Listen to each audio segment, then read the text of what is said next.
আপনাদের যাদের মা নাই তারা বুঝতেছেন। এখন আমার মাও নেই, বাপও নেই, এই দুনিয়াতে আর দয়া করার মতন কেউ নেই। আছে যেরকম আছে, শ্বশুর আছে, টাটকা শ্বশুর আছে, শাশুড়ি আছে। বাবা, যতদিন তার মেয়েকে আমি ভালোবাসবো ততক্ষণ আর আমার দয়া করবে। যেরকম কথা ঠিক কিনা? আমার বউ যদি একদিন কয় আপনার জামাই ঠিক মতো দেখতে পারে না, তখন তার শ্বশুর শাশুড়ি আমার পছন্দ করবে? এই শালা হুজুর কেউ লুচ্চে রে।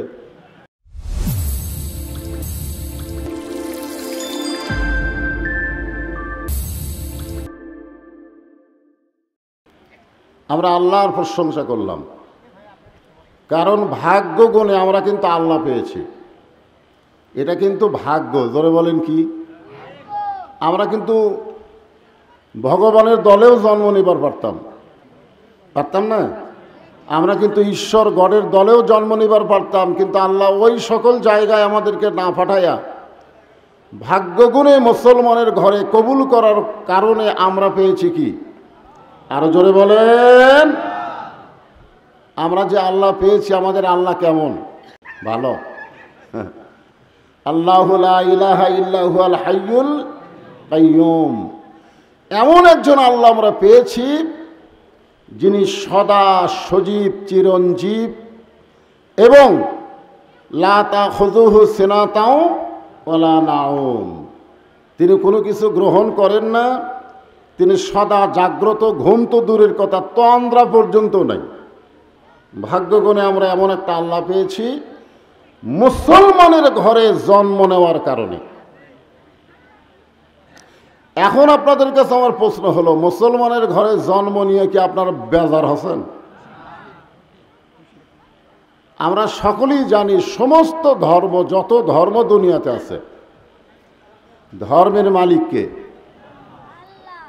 এই ছোট বাচ্চারা ভালো বোঝে। আপনারা কথা কন না কেন? আসলে ধর্মকে আমার আপনার না আল্লাহ? তো সে আল্লাহ যদি বলেন, দুনিয়ার কোন আলেম ওলামা পীর সাহেব বলতেছে না, স্বয়ং আল্লাহ বলতেছেন, অমাইয়াবতাগি গায়রাল ইসলামা দীনান ফালান ইউকবালা মিনহু। এই আয়াতের দ্বারা আল্লাহ বুঝাই দিলেন, ইসলাম ছাড়া অন্য কোনো ধর্ম কেউ যদি গ্রহণ করে সেইটা আল্লাহর কাছে কবুলযোগ্য হবে না। আল্লাহর কাছে একমাত্র কবুলযোগ্য ধর্মের নাম কি? আমরা সেই ইসলামের মধ্যে জন্ম নিয়েছি। খুশি না বেজার? তাহলে জবান খুলে বলি আলহামদুলিল্লাহ। আমরা এত ভাগ্যবান যে আমরা এমন একজন নবীর উম্মত হয়েছি যেই নবী নিজের জন্য কোনো কিছুই করেননি, সব সময় উম্মতের জন্যে। কার জন্যে? এমনকি লাইলাতুল মেরাজে রাসূল যখন জান্নাত দেখার জন্য ঢুকছিলেন, আমাদের নবীকে কিন্তু আল্লাহ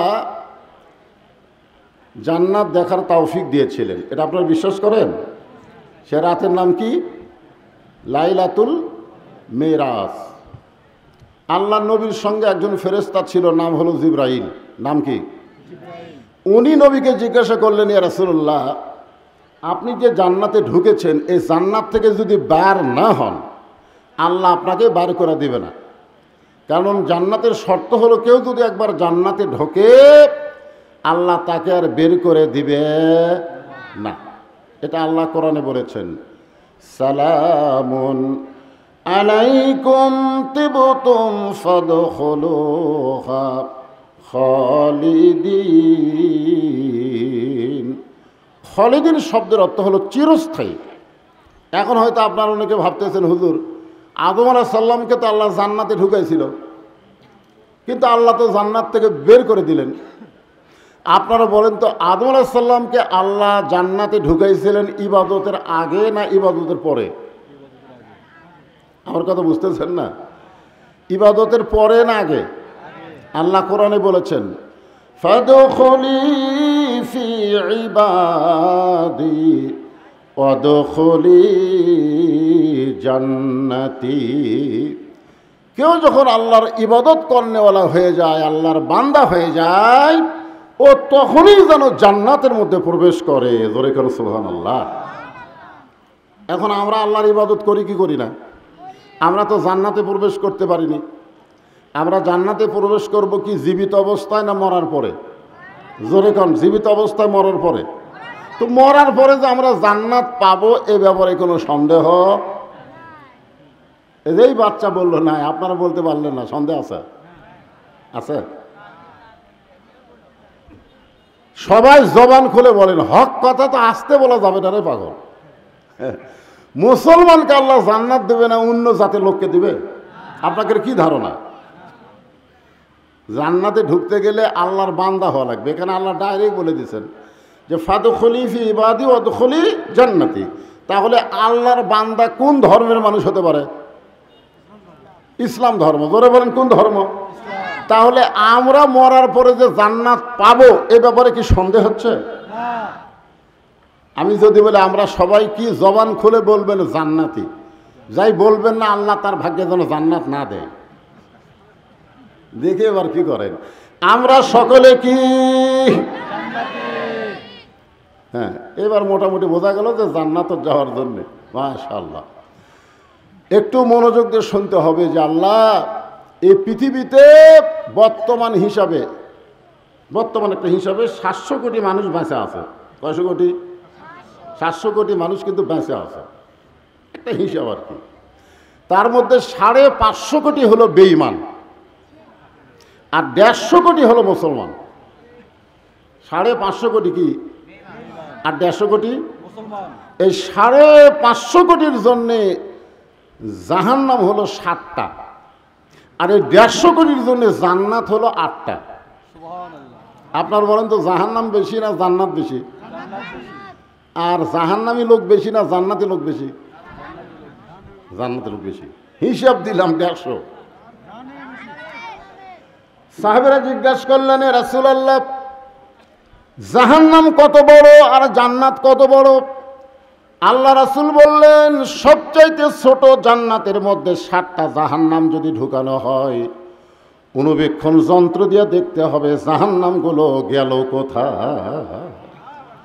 তাহলে 7টা জাহান্নাম যদি একটা জান্নাতের মধ্যে ঢুকায় তাহলে খালি চোখে দেখা যাবে না, অনুবীক্ষণ যন্ত্র দিয়ে দেখা লাগবে ওই জাহান্নামগুলো কোথায় গেল রে। এখন চিন্তা করেন, এত ছোট ছোট জাহান্নামের জন্যে 550 কোটি, আর এত বিশাল বিশাল জান্নাতের জন্য মাত্র 150 কোটি। হিসাব করলে তো আমরা এমনি জান্নাতি। জোরে কথা ঠিক কিনা? হিসাব করার দরকার আছে না নাই?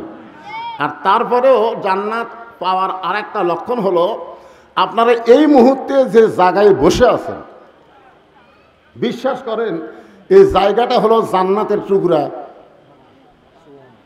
বিশ্বাসে বিলাই বস্তু, তর্কে বহুদূর। জোরে কান ঠিক কিনা? এখন যদি কেউ বলেন হুজুর আপনারা যে বলেন যে এটা জান্নাতের বাগান, তো জান্নাতের বাগান যদি এরকম সাইজ হয়, একটু পানি হলি আর বসা যায় না, পলিথিনতে বসা লাগে, তাহলে জান্নাত তো খুব একটা ভালো না। কি মনে করতেছেন? মানে বিশ্বাসে মিলাই বস্তু, একটা কথা আছে না নাই? বিশ্বাসে মিলাই বস্তু, তর্কে বহুদূর। আপনি তর্ক করলে হবে না, তো ইমানের ব্যাপারে কোনো তর্ক চলবে?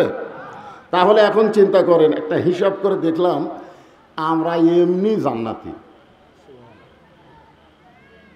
একজন খালি সুবহানাল্লাহ করলো, বাদ বাকি করলো না। মনে হচ্ছে হুজুর তো জান্নাত পাওয়া সহজ করে দিল। আমরা মুসলমান হয়েও যদি জান্নাত পাওয়া কঠিন মনে করি, তাহলে অন্য জাতের লোকেরা কি মনে করবে? আপত্তি পাওয়ার ব্যাপারে সন্তানের কোনো সন্দেহ আছে? আছে?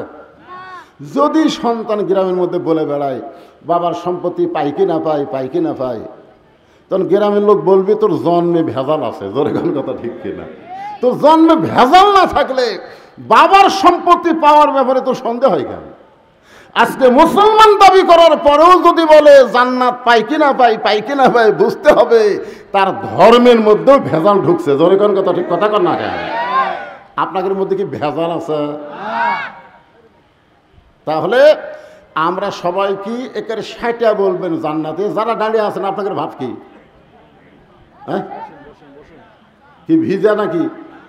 ভিজা? আসলে বৃষ্টি হয়েছে তো সকালবেলায়, এখনো পর্যন্ত পুরোপুরি শুকনা হয়নি। একটু বসেন, কি করবেন? আজকে ভিজা জায়গায় বসলেন আপনার পিছন সাইজটা যদি ভিজাই যায়, আর আল্লাহ যদি বলে আমার কোরআন শোনার জন্যে যারা পিছন সাইড ভিজাই দিল, আমি ওই দেহের জন্য জাহান্নামকে হারাম করে দিলাম। যদি আল্লাহ এরকম একটা তাওফিক দিয়ে দেয়, তাহলে আপনারা বলেন তো বসলে লাভ না খাড়া হয়ে লাভ? বসলেই লাভ। এই জন্যই বলবো আপনারা সবাই ইনশাল্লাহ দাঁড়ায় না থাকে বসার চেষ্টা করেন। তাহলে যেই কথা বলতেছিলাম, ভাগ্যগুণে এমন একজন নবী পাইছি, যেই নবী জান্নাতের মধ্যে যখন প্রবেশ করলেন, ফেরেশতা জিবরাইল বললেন, এ রাসূলুল্লাহ, আপনি যদি জান্নাত থেকে বের না হন, আল্লাহ আপনাকে বের করে দিবে? দিবার পারবে? পারবেও না। আল্লাহকে ওয়াদা খেলাফ করে? লা ইউখলিফুল মিআদ। জোরে কোন লা ইউখলিফুল মিআদ। আল্লাহ কোনোদিন ওয়াদা খেলাফ করে না। আল্লাহ যদি বলে জান্নাতে কেউ প্রবেশ করলে ফাদখুলুহা, কেউ যদি প্রবেশ করে খালিদিন, সে চিরস্থায়ীভাবে জান্নাতে থাকবে, আল্লাহ কে ওয়াদা খেলাফ করবে? তাহলে আপনি যদি জান্নাত থেকে বের না হন, আল্লাহ আপনাকে জান্নাত থেকে বের করে দিবে না। ওগো আল্লাহর নবী, আপনি খামাখা দুনিয়াতে আবার যায় কি করবেন? কারণ দুনিয়া হলো কষ্টের জায়গা, সবার জন্য না। আপনারা বলেন এই দুনিয়া কি সবার জন্য কষ্ট? রাসূল বলেছেন, আর দুনিয়াও সিজনুল মুমিনিন। মুমিন দাবি করে অথচ জেলখানার যায়নি। মুমিন দাবি করে অথচ জেলখানার যায়নি। হয়তো বলবেন হুজুর, অনেক খারাপ মানুষ সন্ত্রাসী করেও তো জেলখানা যাচ্ছে। এই জেলখানা মানে সেই জেলখানা না। এই জেলখানা মানে একটা আয়াত আগে তেলাওয়াত করি, পরে এর অর্থ করে দিলে আপনি বুঝতে পারবেন। আয়াতটা হলো, ওয়ালানাবলুওয়ান্নাকুম বিশাইয়্যিম মিনাল খাউফি ওয়াল জুই ওয়া নাকসিম মিনাল আমওয়ালি ওয়াল আনফুসি ওয়াস সামারাতি ওয়া বাশশিরিস সাবিরিন। আল্লাহর কোরআন শুনলে যে ঈমান বাড়ে, সে আয়াতেরই কিন্তু আজকে তাফসীর হবে। আমি সে আয়াতই কিন্তু খুতবার মধ্যে তেলাওয়াত করছি। আয়াতের একটা অংশ হলো জাদাতুহুম ঈমানান ওয়া ইযা তুলিয়াত আলাইহিম আয়াতুহু জাদাতুহুম ঈমানান। মানে কোরআনের আয়াত শোনার পরে ঈমান বাড়ে না কমে? তো ঈমান বাড়ার লক্ষণ কি চুপ থাকা? আজকে আমাদের বাংলাদেশের মুসলমানের ঈমান খুবই দুর্বল, যার কারণে বাতিলের কাছে চুপ হয়ে গেছে। যেরকম কথা ঠিক কিনা? জালেমের জুলুমের কাছে চুপ। সবাই বলতেছে কথা বললেই বিপদ, ভাই চুপ থাকাই ভালো। জীবন বাঁচানো ফরজ। হাই রে, জীবন বাঁচানো ফরজ। ঈমান যাহাই হয়ে যাক ভাই, জীবন বাঁচান লাগবি ভাই, কথা বলা যাবে না। এই খালি কথা না বলার কারণে আজকে বাংলাদেশে জালেমের জুলুম বাড়তেছে দিন দিন। জোরেকর কথা ঠিক কিনা? কথা বলা লাগবে। আল্লাহর কোরআন তেলাওয়াত শুনলেন, দুই একজন আল্লাহ আকবার করেন, বাদ বাকি করলেন না। ফেরেশতারা বলবে আল্লাহ, এরা আর আল্লাহ আকবার বললো, আর এরা করলো না, কারণ কি? আল্লাহ বলবে যারা আল্লাহ আকবার বলেছে এরাই মুসলমান, আর যারা বলেনি এরা মুসলমানের মধ্যে কি? আমি আর করলাম না, আপনারাই করলেন। আল্লাহ কোরআনে বলেন, ওয়ামিনান নাসি মান ইয়াকুলু আমান্না বিল্লাহি ওয়া বিল ইয়াউমিল আখিরি ওয়া মা হুম বিমুমিনিন। মানুষের মধ্যে এমন কিছু মানুষ আছে, বুঝলেন, যারা বলে আমরা আল্লাহকে বিশ্বাস করি, আখিরাতকে বিশ্বাস করি, আল্লাহ বলেছে, এরপরেও তারা মুমিন না। এরপরেও তারা কি নয়? তারা মুমিন নয়, তারা হলো মুনাফিক। আর মুনাফিকের আবাদ কিন্তু কাফের বেঈমানদের মধ্যে হয় না, মুনাফিকের আবাদ হয় মুসলমানের ভিতরেই। জোরে কোন কথা ঠিক কিনা? এখন থেকে কোরআনে আয়াত তেলাওয়াত শুনলে সবাই একটু আল্লাহু আকবার বলবেন, খুশি হবেন কে? আরো জোরে বলেন। দুনিয়া হলো কষ্টের জায়গা। আল্লাহ নবী যেই বছর মেরাজ করেছেন, ওই বছর রাসূলের জীবনে 3টা কষ্ট গেছে। জোরে বলেন কয়টা? 1 নম্বর কষ্ট হলো নবীর চাচা আবু তালেব মারা গেছে। অনেকেই বলবেন হুজুর চাচা মরলে ভাস্তার কি হয়? বাপ চাচার মধ্যে গন্ডগোল কম হয় না বেশি হয়? এই রাস্তাটা হচ্ছে জায়গা, যখন সরকার 10 গুণ দাম বাড়িয়ে দিছে, দেখবেন এই 2 হাত জায়গার জন্য 2 ভাইয়ের মধ্যে গন্ডগোল লাগছে। যেরকম লাগে কি লাগে না? তো এখন যে দুই ভাই গন্ডগোল করে বাচ্চা কাচ্চা কি বলবে, চাচা মরাই ভালো, তোর কোন কথা ঠিক না, এই চাচা খালি বাবার সঙ্গে গন্ডগোল করে রে। এই জন্য বাংলাদেশের চাচা বললে ভাইস্তারা খুব একটা মন খারাপ করে না। কিন্তু আল্লাহ নবীর যে চাচা মারা গেলেন, উনি এত কান্না কাঁদছেন, সাহাবারা জিজ্ঞেস করলেন, এ রাসূলুল্লাহ, চাচা মরে যাওয়ার পরে আপনি এত কাঁদতেছেন? আল্লাহর নবী বললেন, মায়ের পেটে আমি এতিম ছিলাম, কিন্তু দুনিয়াতে আসার পর আমি এতিম ছিলাম না। মায়ের পেটে থাকতে আমার বাবা মারা গেছে, কিন্তু দুনিয়াতে আসার পরে আমার চাচা আবু তালেব আমাকে এমনভাবে দরদ দিয়ে লালন পালন করেছে, আমার বাবা নেই এটা আমি বুঝতেই পারিনি। সেই চাচা মারা যাওয়ার কিছুদিন পরেই আল্লাহ রাসূলের দরদের বিবি খাদিজা মারা গেলেন। আপনি বলেন কিসের বিবি? সবাই জবান খুলে বলেন, কি বিবি? দরদের বিবি। আমাকে যে বউগুলো আছে এগুলো কি দরদের না আদরের? প্রথম যে কেউ যদি দুই বিয়া করেন, এরকম যদি কেউ থাকেন যে দুই বিয়া করছেন, তাহলে বুঝবেন প্রথম বউ কিন্তু দরদের বউ, আর পরের বউ হলো আদরের বউ। পরের বউকে যত আদর দেবেন ওই তত আপনাকে ভালোবাসবে, আর প্রথম বউকে আদর না করলে তার এমন দরদ তৈরি হবে, সেই দরদের বিবির নাম হলো খাদিজাতুল কুবরা। তিনি মারা যাওয়ার কিছুদিন পরে আল্লাহর নবী তাইফে গেলেন। তাইফবাসীরা নবীকে এমন পাথর মারল, গোটা দেহ রক্তাক্ত হয়ে গেল। ওই বছরই আল্লাহ তাআলা নবীকে মেরাজ করালেন। তাহলে কয়টা কষ্ট গেল? তিনটা কষ্টের পরে আল্লাহর কাছে যাওয়া কষ্ট না শান্তি? এখান থেকে ফরবার হলো যে মুসলমানেরা যত বেশি কষ্ট করবে আল্লাহ ওরা ফানালাকা যিকরাক, তাকে তত উন্নত মানের শান্তি দিয়ে দিবে। এখন সুবহানাল্লাহ। এটা আমাদের নবীর মাধ্যমে আল্লাহ আমাদেরকে দেখাইয়া দিয়েছে। কারণ আমাদের নবী আমাদের কি? আমাদের নবী আমাদের কি জানেন না? লাকাদ কানা লাকুম ফি রাসূলিল্লাহি উসওয়াতুন হাসানা। আল্লাহ বলেছেন সফলতা যদি অর্জন করতে চাও রাসূলকে তোমাদের আদর্শ হিসাবে গ্রহণ করে নাও। একথা কার? আল্লাহ। ফেরেশতা জিবরাইল বলেন, হুজুর আপনি যদি বার না হন আল্লাহ আপনাকে বার করে দিবে না। সঙ্গে সঙ্গে আল্লাহ নবী বললেন, জিবরাইল, আল্লাহ যদি আমাকে জান্নাতে থাকার জন্য ঢুকতে বলতো আমি জান্নাতে ঢুকতামই না। আল্লাহ শুধু দেখার জন্য জান্নাতে ঢুকতে বলেছেন। আমি আমার জন্য জান্নাত দেখতেছি না, আমি দেখতেছি আমার উম্মতের জন্য আল্লাহ কেমন জান্নাত বানাইছে। কথাটার মধ্যে গুরুত্ব কম না বেশি? যে আমি আমার জন্যে জান্নাত দেখতেছি না, আমি দেখতেছি কার জন্যে? আল্লাহর জন্যে, উম্মতের জন্যে, মানে আমাকে জন্যে। আমি সেই দিন জান্নাতে থাকার জন্য ঢুকবো যেদিন আমার সমস্ত উম্মতকে আল্লাহ জান্নাত দিবে। আছেন আমার মুক্তার, আছেন আমার ব্যারিস্টার, সেই বিচারের হাইকোর্টেতে তিনি আমায় করবেন পার। আমি পাপী রাসূল জাবিন্দার।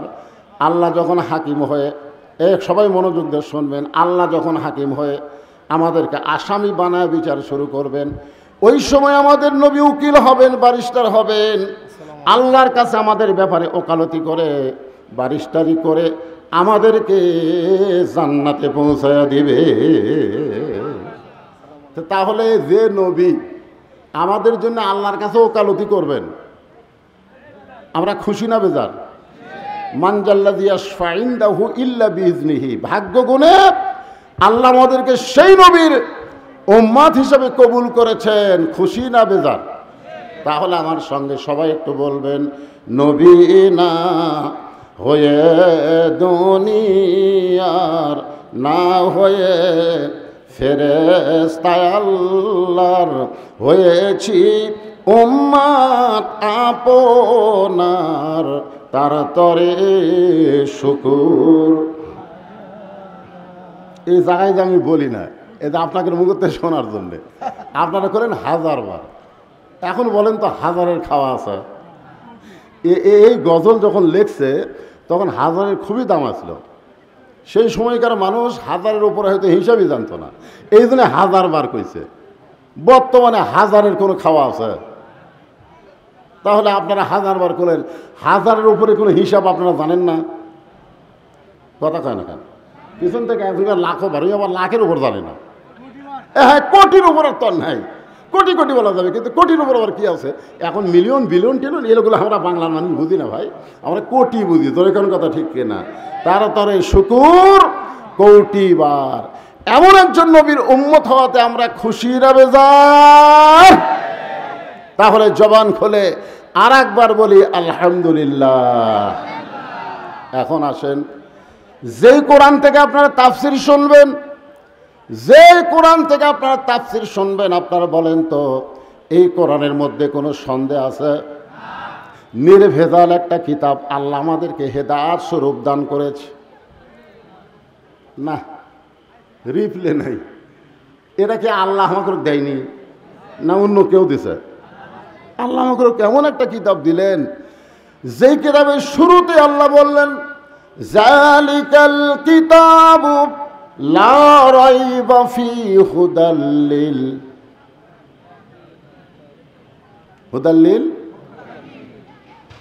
দেখেন, এই জায়গাতেই হলো শিক্ষা।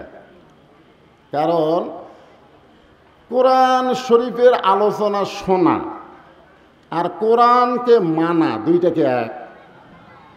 আমাদের বাংলাদেশে ওয়াজ কম হয়, ওয়াজের সিজন পার হয়ে, এটা কিন্তু ওয়াজের সিজন না। আরে ডালও না, কিসের ডাল? বৈশাখ মাস আমার কিসের ডাল? ও হয়, ভোটের সিজন। এই সিজনে ওয়াজ করা আমার কয় হুজুর আগামীকাল যেখানে মাহফিল আছে আমার মান্দা, বলতে যে হুজুর দোয়া করুন বৃষ্টি যেন না হয়। আমি এবার বৃষ্টির জন্য সালাতুল ইস্তেসকা নামাজ পড়া হলো, সবসময় বৃষ্টির জন্য দোয়া করা হচ্ছে, আর তোমরা বলতে যে বৃষ্টি যেন না হয়। আমাদের মাহফিল হয়ে গেলে হোক হুজুর। তো এখন প্রত্যেক দিনই মাহফিল আছে, আর এইটা কিন্তু ওয়াজের সিজন না, এটা হলো আন সিজন। জোরে কোন কি সিজন? আন সিজন। একটু মনোযোগ দিয়ে শুনবেন, যেই কথা বোঝানোর জন্য বলতেছি। তারপরে এতগুলো মানুষ আমার সামনে বসে আপনারা শুনতে আইছেন। আল্লাহ বলেন শুধু শুনলে হবে না, সামিনা ওয়া তাআনা। কারণ শোনার দিক দিয়ে আবু জেহেল হলো এক নম্বর। আপনারা তো বসে আছেন, বসার ব্যবস্থা করে দিছে। আর আল্লাহ নবী যখন কোরআন তেলাওয়াত করতো, আবু জেহেলের বসার কোনো চান্স নাই। নবীর সামনে দাঁড়ায় থেকে যে ওয়াজ শুনবে, কোরআন শুনবে, সেই সাহসও নেই। নবী ঘরের মধ্যে পড়ে, আর ওই অন্ধকারে আড়ে দাঁড়ায় ওয়াজ কোরআন শরীফ শোনে সারা রাত। কতটুকু? সারা রাত। সকালবেলা মিটিংয়ে গিয়ে আবু জেহেল বলতেছে, এত সুন্দর কোরআনের বাণী, রাতটা কোন দিক দিয়ে গেল আমি বুঝবারই পারিনি। সুবহানাল্লাহ কন না কেন? আবু জেহেলকে কোরআনের বিপক্ষে কছে না পক্ষে কছে? তো সুবহানাল্লাহ কন না কেন? ভালো কথাই তো বলছে যে এত সুন্দর কোরআনের বাণী, আমার রাতটা খাড়া হয়ে শুনতে শুনতে কোন দিক দিয়ে গেল আমি বুঝবারই পারিনি। এখন চিন্তা করেন, আবু জেহেলের কাছে একজন উকিল ছিল, তেলতেলা নেতা। জোরে কন কি নেতা? তেলতেলা। ওই তেলতেলার নাম হলো আবু সুফিয়ান। ও বলে, নেতা, যে কোরআন শুনতে রাত কোন দিক দিয়ে গেল বোঝা যায় না, সেই কোরআন গ্রহণ করলে অসুবিধা কি? শুনতেই যদি এত মজা লাগে, সেটা ধরলে অসুবিধা কি? একটা হলো শোনা, একটা হলো ধরা। আপনারা বলেন, আমাদের যে যুবকগুলো শুনতেছে, এদেরকে যদি এখন বলা হয় এই কোরআন শরীফটা একটু ধরো তো বাবা, ধরে ধরবে? ওরা চিন্তা করবে আমার যে শরীরের অবস্থা ভাই, এখন এটা ধরার কোনো উপায় নাই। হ্যাঁ, কোরআন শরীফ ধরবার গেলে প্রথম শর্ত হলো লা ইয়ামাসসুহু ইল্লাল মুতাহহারুন। ততক্ষণ পর্যন্ত তুমি ধরা তো দূরে কথা, কোরআন স্পর্শই করতে পারবে না যতক্ষণ তুমি পবিত্র না হবা। তাহলে কোরআন ধরতে গেলে যদি পবিত্র হওয়া লাগে, সেই কোরআন কেউ যদি গ্রহণ করে, সেই মানুষটা কত ভালো মানুষ হবে। আজকে তাফসীরুল কোরআন মাহফিলে আমাদের জানার অধিকার আছে না নাই? আমি সেই কথাগুলোই তো আপনাকে একে একে বলবো ইনশা। ইতিমধ্যে একজন নেতা এসে গেছে, আর নেতা আসবে না। সারা জীবন যদি পাপ করে আর মৃত্যুর সময় যে জিকিরটা আপনারা করতেছেন, এই জিকিরটা যদি জবানের মধ্যে জারি থাকে, শুধু জিকির জবানে জারি থাকার কারণে আল্লাহ তার জীবনের সব গুনাহ মাফ করে দিবে। দেখছেন কোন দিকে টাকা আছে? হায় রে হায়, আমি যে কথাটা বললাম এটা গুরুত্ব দিয়ে শুনলো না, সুবহানাল্লাহটাও করলো না। আচ্ছা, বসে থাকবেন কোরআনের মাহফিলে দেহ নিয়ে, আর মন থাকবে আর এক জায়গায়। এই যে একটা গান নাই, একজন মানুষ হইয়া তুমি কয়জনকে বিলাও মন, কি একটা গান, নতুন একটা গান নামেনি, একজন মানুষ হইয়া তুমি কয়জনকে দিবাও মন। তা আপনি বসে আছেন দেহ নিয়ে মাহফিলে, মন আর একদিকে, এ পেঁচাল ফেলা কোনো কাম হবে? আগেকার দিনে দেখছেন টিউবওয়েলের তলে জগ কিংবা কলস দিয়ে মানুষ পানি ভরে আনতো, আগে দেখেন না আপনারা? ওই কলস থুয়ে থুয়ে জায়গাতে এমন ক্ষয় হতো যে কলস থুলি দেখবেন আটকে যেত, মানে ক্ষয়ের মধ্যে থাকতো। কিন্তু একটা লোক কলস রাখছে, মুখটা টিউবওয়েলের মুখে বরাবর রাখেনি, কলস ঠিকই আছে কিন্তু মুখ একটু বেঁকা করে তুলছে। ওই সমানে পানির চাপ দেয়, কলসের গাও ধুয়া যায় কিন্তু ভিতরে ঢোকে না। তার মানে কি বুঝতেছেন? মুখে মুখে লেভেল হওয়া লাগবে, জোরে কারণ ঠিক কিনা বলেন? আমার কথা আপনাদের মন একেবারে অ্যাডজাস্ট না হলে কাম হবে না। যারা পিছনে দাঁড়িয়ে আছেন ভাইজানেরা, আল্লাহর সোনার সানেরা, বসেন বসেন বসেন। হ্যাঁ, যুবকদের জন্য আজকে একেবারে একটা কমপ্লিট ওয়াজ হবে ইনশাল্লাহ। বসো যুবকেরা, বসো। তাহলে যে কথা বলতে বলতে আমার সান্নু ভাই কথা শুরু করলেন, আমার সেই কথাটা হলো শুধু কোরআন শুনলে হবে না, আল্লাহর কোরআনকে কি করা লাগবে? গ্রহণ করা লাগবে। জোরে কোন কি করা লাগবে? আল্লাহর কোরআনকে যদি আমরা গ্রহণ করতে পারি তাহলে আমরা কেমন মানুষ হব? যত বড়ই মাস্তান হই, যত খারাপই হই না কেন, কোরআন গ্রহণ করার আগে কিন্তু কোরআন গ্রহণ করার পরে আর কেউ খারাপ থাকে নাই। আবু জেহেল শুনিছে, গ্রহণ করেনি, এই জন্য এই শালা ভালো হয়নি। তোর এখন কথা ঠিক কিনা? শুনিছে। এখন আপনারা কি আবু জেহেলের মতো খালি শুনবেন? ওমর ফারুক শুধু কোরআন শুনে নাই, কোরআনকে গ্রহণ করার কারণে আবু জেহেলের চাইতো খারাপ মানুষ ছিল হযরত ওমর। আবু জেহেল নবীকে হত্যা করার জন্য কোনোদিন নাঙ্গা তরবারি নেয়নি, নবীকে মারার পরিকল্পনা করেছে কিন্তু ডাইরেক্ট মারার জন্য অস্ত্র হাতত লাইনি। আর উমর ফারুক ডাইরেক্ট মারার জন্য তরবারি হাতত নিয়েছে। কতক্ষণ ঠিক কিনা?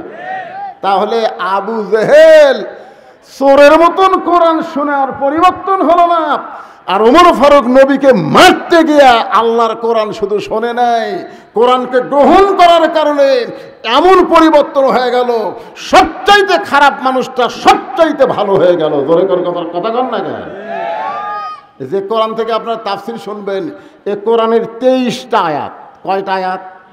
23টা আয়াত আল্লাহ হযরত উমরের শানে নাজিল করছে।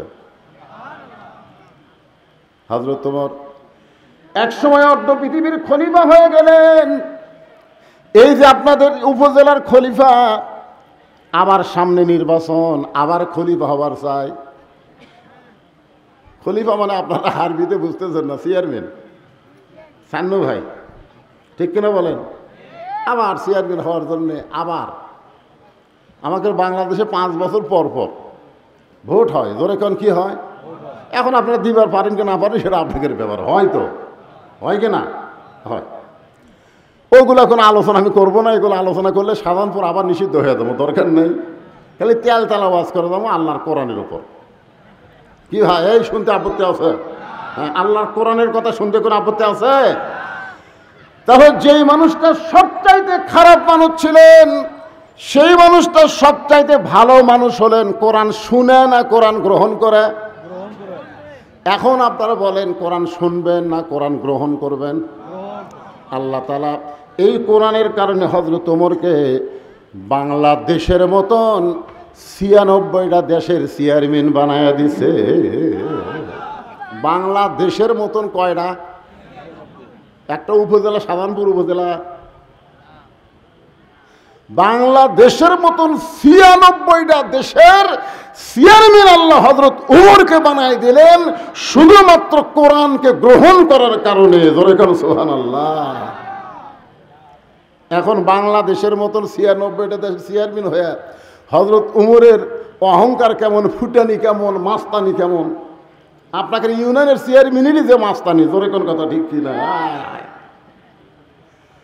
এখনো হযরত উমর বাংলাদেশের মতন ৯৬টা দেশের চেয়ারম্যান হওয়ার পরে আল্লাহর কোরআনকে গ্রহণ করার কারণে তার চরিত্রটা কেমন হলো একটা দৃষ্টান্ত দিলেই আপনারা বুঝতে পারবেন। জুমার দিনে হযরত উমর যখন মসজিদের মেম্বরে দাঁড়ায় খুতবা দিচ্ছেন, আরবিতে বলা হয় খুতবা, বাংলাতে বলা হয় ভাষণ। হযরত উমর যখন মসজিদের মেম্বরে দাঁড়ায় খুতবা দিচ্ছেন, এমন সময় একজন সাহাবী মাঝখান থেকে দাঁড়িয়ে বলে, আমিরুল মুমিনিন, আপনার খুতবা শুনবো না। আপনার খুতবা শুনবো না। চিন্তা করছেন কয়টা দেশের, বাংলাদেশের মতো কয়টা, ৯৬টা দেশের খলিফা, তাই ভাষণ দিচ্ছে, মাঝখান থেকে একজন দাঁড়ায় বলতেছে আপনার খুতবা শুনবো না। আজকে যদি কেউ আপনারা বলতেন যে আমাদের প্রধান বক্তা ওয়াজ করতেছে, সে ওয়াজ বন্ধ করে তে সান্নু ভাই তোমার ওয়াজ আমরা শুনবো না, এ কথা যদি কেউ আপনারা বলতেন,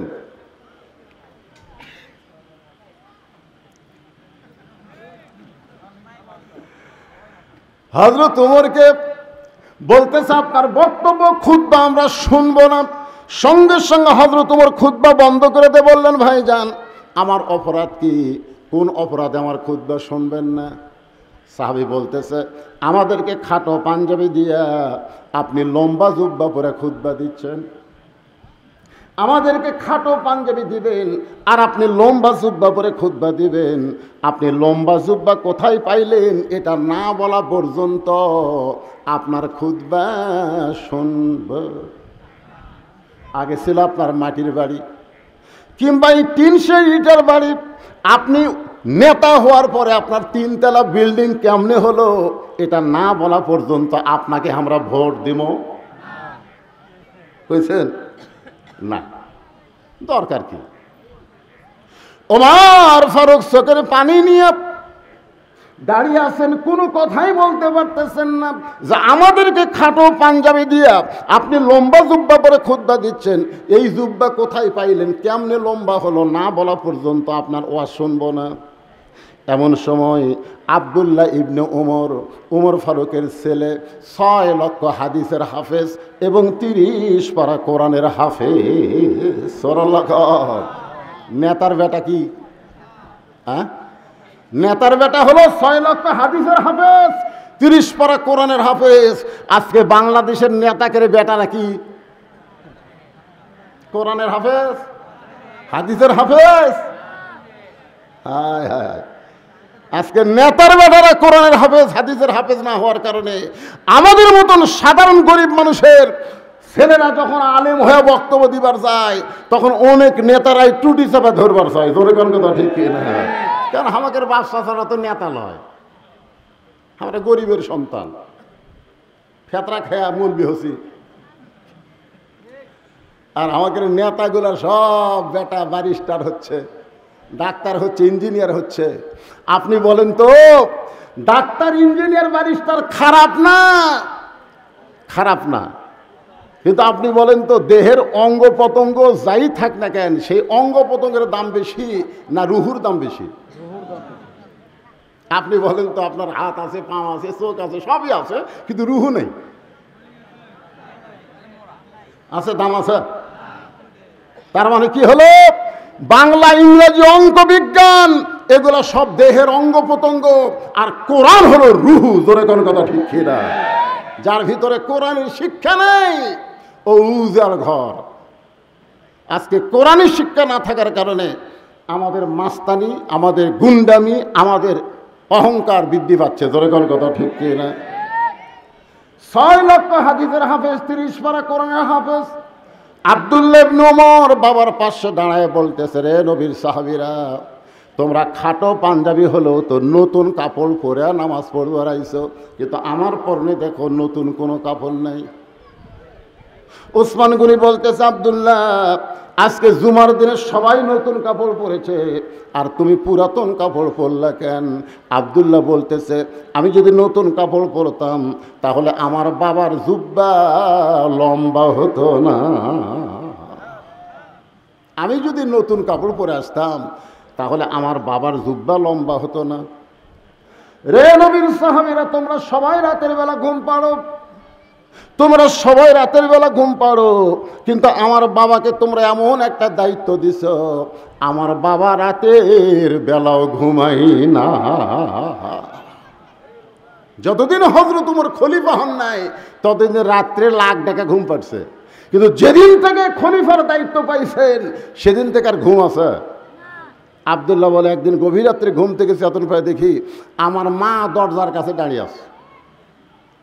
আমি বুঝি না, আমি মাকে বললাম, মা, আপনি না ঘুমায় দরজার কাছে দাঁড়ায় আছেন কেন? আমার মা চোখের পানি নিয়ে বলতেছে, তোমার বাবা যখন খেলাফতের দায়িত্ব পাইছে তখন থেকে সবাই যখন ঘুমায় আর তোমার বাবা চুপি চুপি মানুষের সুখ কষ্ট দেখে। সুবহানাল্লাহ, আসতে করলেন কেবারে। কোরআন গ্রহণ করলে নেতার চরিত্র কেমন হবে আর না করলে কেমন লেটা পাওয়া যাবে এটা জানার অধিকার আছে না নাই? জোরে কোন আছে না নাই? একটা সাধারণ মানুষ কিছুই করতে পারে না, একজন নেতা অনেক কিছুই করতে পারে। জোরে কোন কথা কর না কেন? আজকে বাংলাদেশের প্রধানমন্ত্রী 564টা মসজিদ বানাচ্ছে, কারো কাছ থেকে 1 টাকা দান লিছে? এ কথা কন না কেন? ফেতরা তুলিছে? তাহলে প্রধানমন্ত্রী একজন নেতা ইচ্ছা করলে একই টাইমে 564টা মসজিদ বানাবার পারে। তিনি আবার ইচ্ছা করলে আল্লাহর কোরআনের আইন দিয়া নামাজ কায়েমের বিলটাও পাস করবার পারে। ধরে কোন কথা কন না কেন?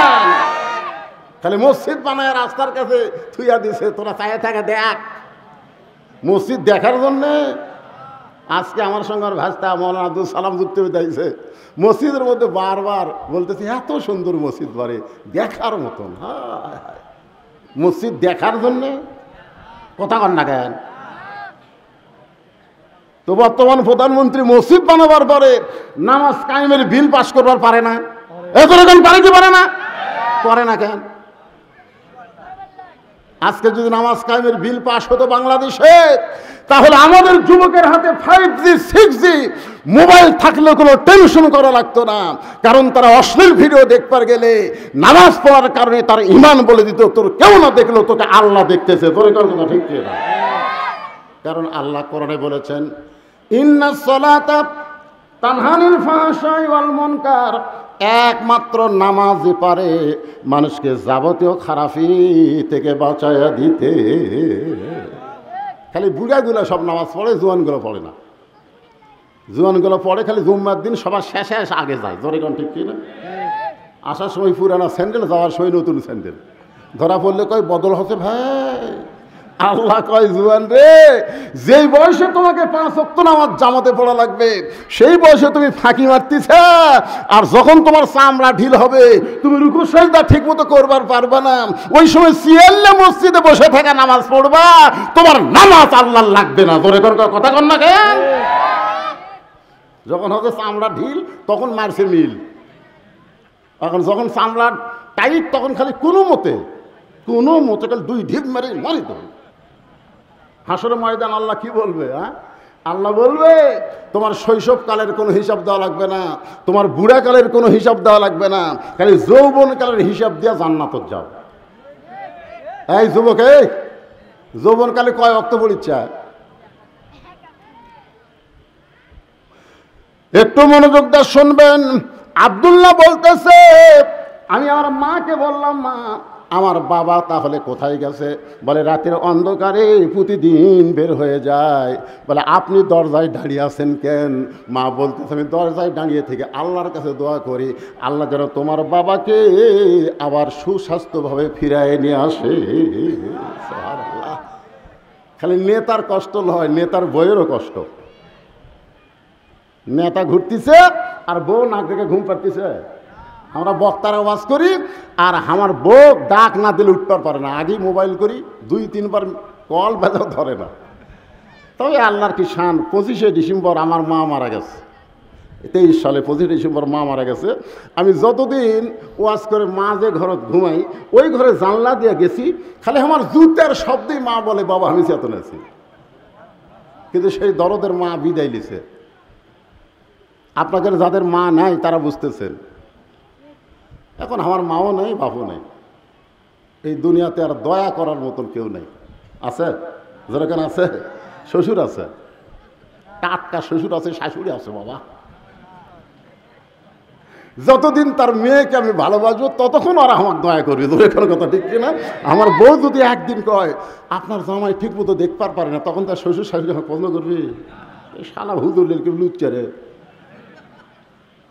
রে বাবার মতন আপন বন্ধু নাই রে দুনিয়ায়, মায়ের মতন আপন কেহ নাই রে দুনিয়ায়, মা জননী নাই রে যাহার এই দুনিয়ায় তাহার কেহ নাই। এই গানটা গাইলে গুনাহ হবে না? সবাই বলেন মায়ের মতন আপন কেহ নাই রে দুনিয়ায়। ওমর ফারুক রাতের অন্ধকারে ঘুরতেছে, ঘুরতে ঘুরতে হঠাৎ দেখতে পাই মদিনার মরুভূমির মধ্যে তাঁবু টাঙ্গানো হয়েছে। ওই তাঁবুর মধ্যে দুইটা বাচ্চা ক্ষুধার জ্বালায় মা মা বলে কাঁদতেছে, আর মা খালি বলতেছে একটু ধৈর্য ধরো, গোস্ত সিদ্ধ হলেই তোমাদের খাবার দেব। ওমর ফারুক চিন্তায় পড়ে গেলেন। এই মরুভূমির মধ্যে মেয়ের কণ্ঠে শোনা যায় দুইটা বাচ্চা মা মা বলে কাঁদতেছে। ওমর ফারুক যেদিন থেকে খলিফার দায়িত্ব পাইছে সেদিন থেকে ঘোষণা করেছে ফোরাতের কিনারায় যদি একটা কুত্তা না খায় মরে, এ কারণেও আল্লাহ ওমরকে ছাড় দিবে না। দায়িত্ব আছে না নাই? জোরে কেন আছে না নাই? এখন আমরা অনেকে ইচ্ছা করে এরকম দায়িত্ব নিবার চাই। ভাই রে, দায়িত্ব খালি নিতে হবে না, দায়িত্ব পালন করা লাগবে। জোরে কোন ঠিক কিনা? ওমর ফারুক তাঁবুর কাছে গিয়ে বললেন মা তুমি কেমন মা? দুম্বার গোস্ত সিদ্ধ করলে বড় জোর 8 ঘন্টা লাগতে পারে, উটের গোস্ত সিদ্ধ করলে বড় জোর 1 ঘন্টা লাগতে পারে।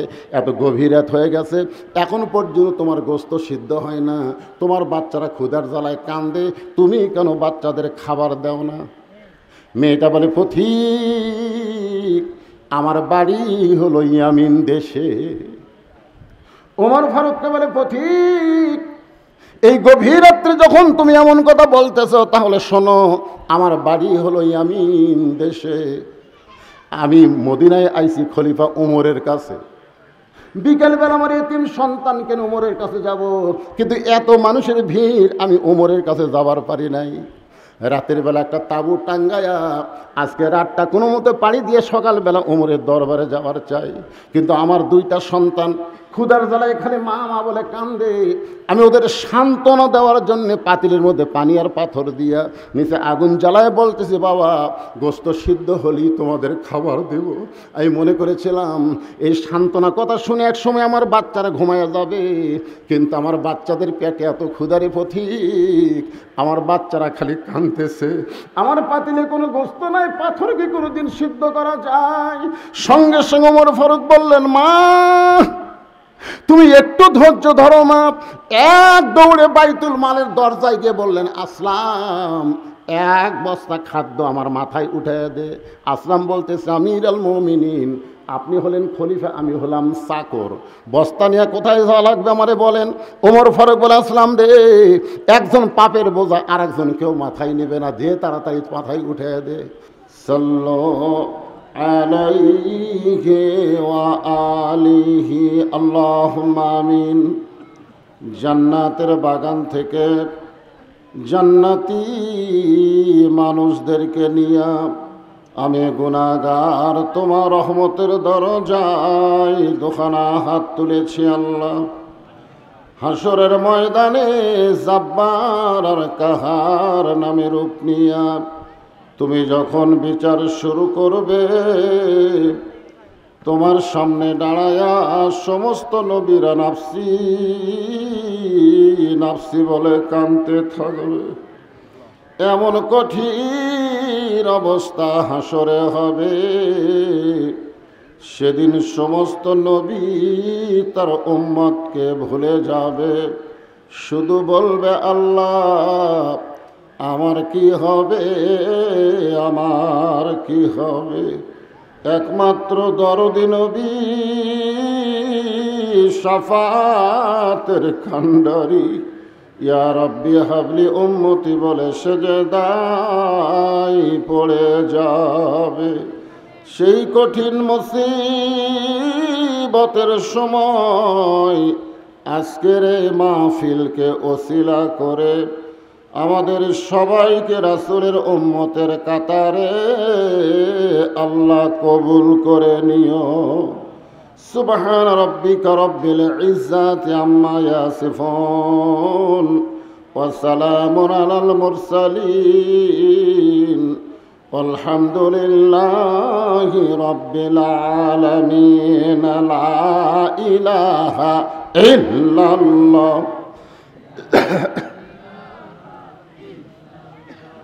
সবাই আল্লাহর জিকির করেন। আল্লাহর জিকির করতে কোনো শরম আছে? তাহলে জবান খোলে লা ইলাহা ইল্লাল্লাহ, লা ইলাহা, লা ইলাহা ইল্লাল্লাহ, লা ইলাহা ইল্লাল্লাহ, লা ইলাহা ইল্লাল্লাহ, লা ইলাহা ইল্লাল্লাহ, লা ইলাহা। চাঁদ সূরজ আর গ্রহ তারা আল্লাহ নামের পাগল পারা। চাঁদ সূরজ আর গ্রহ তারা আল্লাহ নামের পাগল পারা। আমার আল্লাহ নামের এতই দয়া, আল্লাহ নামের এতই মায়া, লুকিয়ে রাখছেন হে আল্লাহ জোরে লা ইলাহা ইল্লাল্লাহ, লা ইলাহা, লা ইলাহা ইল্লাল্লাহ, লা ইলাহা ইল্লাল্লাহ, লা ইলাহা ইল্লাল্লাহ, লা ইলাহা, লা ইলাহা ইল্লাল্লাহ মুহাম্মাদুর রাসূলুল্লাহ। রাসূলের মহব্বতে জবান খুলে সকলে বলি সাল্লাল্লাহু আলাইহি ওয়াসাল্লাম। মাজরা মধ্যপাড়া জামে মসজিদের উন্নতি কল্পে আজকের এই তাফসিরুল কোরআন মাহফিলে আল্লাহ তাআলা যিনাকে সম্মানিত সভাপতির আসনে কবুল করেছেন, আমি আমার অন্তরের অন্তঃস্থল থেকে আজকের এই মাহফিলের সম্মানিত সভাপতিকে শুভেচ্ছা জ্ঞাপন করছি। আজকের এই মাহফিলের সম্মানিত সহসভাপতি, সম্মানিত প্রধান অতিথি, গণমানুষের জননেতা, বর্তমান সংসদীয় এমপি ডাক্তার মোস্তফা আলম নান্নু সাহেব, আজকের এই মাহফিলের সম্মানিত বিশেষ অতিথিবৃন্দ, সকলকেই অন্তরের অন্তঃস্থল থেকে আমি শুভেচ্ছা জ্ঞাপন করছি। আজকের এই মাহফিলের সম্মানিত ওলামায়ে কেরাম, আপনাদের মাঝে মাঝে যে সমস্ত আলেম ওলামা বসে আছেন, মঞ্চে আছেন, মাগরিবের নামাজের পর থেকে এত রাত পর্যন্ত কোরআন হাদিসের আলোকে অত্যন্ত গুরুত্বপূর্ণ আলোচনা করে আপনাদেরকে শোনাইছেন, আলেম ওলামা সহ আজকের এই মাহফিলের বক্তাগণকে অন্তরের অন্তঃস্থল থেকে আমি শুভেচ্ছা জ্ঞাপন করছি। এই মুহূর্তে আমার সামনে যারা বসে আছেন, যিনাদেরকে আল্লাহ দয়া করে রহম করে আজকের এই জান্নাতের বাগানে কবুল করেছেন, আমি যখন বললাম কবুল করেছেন তখন আপনাদের কিছু একটা বলা দরকার ছিল। আপনারা হয়তো মনে করতেছেন যে আপনারা এমনি এমনি আইছেন, আপনার নিজের ইচ্ছায় এখানে এসেছেন। আল্লাহ কোরআনে বলেছেন, মা আসাবাকা মিন হাসানাতিন ফামিনাল্লাহ, বান্দা বান্দির দ্বারা যখন কোনো ভালো কাজ হয়, এ কাজ বান্দাবান্দি করে না, বরং আল্লাহ করায়। আপনারা বলেন এই মাহফিলে বসাটা ভালো কাজ না খারাপ কাজ? তাহলে আল্লাহর কোরআন অনুযায়ী এই মাহফিলে আপনারা এসেছেন না আল্লাহ নিয়ে এসেছেন? তো যে আল্লাহ আপনাদেরকে আজকের এই জান্নাতের বাগানে আসবার মতন, বসবার মতন তৌফিক দিলেন, আমি আমার অন্তরের অন্তঃস্থল থেকে আপনাদের সবাইকে শুভেচ্ছা জ্ঞাপন করছি। সম্মানিত মা বোনেরা, পর্দার অন্তরালে বসে বসে যারা আলোচনা শুনতেছেন, আমি তাদেরকেও শ্রদ্ধা জ্ঞাপন করে অনেক বছর পরে এই মাহফিলের মঞ্চে বসে আপনাদেরকে জিজ্ঞাসা করতেছে, আপনারা সকলে কেমন আছেন? আলহামদুলিল্লাহ রব্বিল আলামিন। যে আল্লাহ শারীরিক সুস্থতা দান করে মানসিক প্রশান্তি লাভের জন্য আজকের এই কোরআন কারিমের মাহফিলে আমাদেরকে কবুল করলেন, আমরা সে আল্লাহর উপর খুশি না বেজার? তাহলে জবান খুলে সমস্বরে সকলে বলবো, রব্বানা লাকাল হামদ হামদান কাসীরান তাইয়িবান মুবারাকান ফীহি।